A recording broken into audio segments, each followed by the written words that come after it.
Okay, DS Diving Service here. We are back at the deck that we were looking at previously. I do not have it completely leveled yet.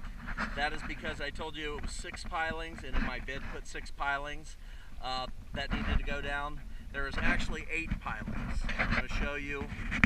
We still have to level a little bit more, but we took the 2 pilings out there, right there, down. We took those 2 down. We took that one down.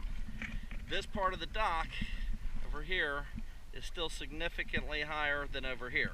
So we have to bring down, that's 5, 6, 7, 8. Wanted to discuss that with you really quick.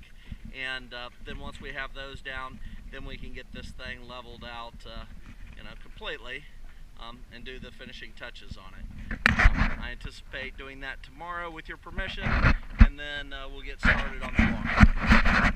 Thank you for choosing DS Diving. Also, not a bait and switch. We're trying to tell you 6 when it's 8. I just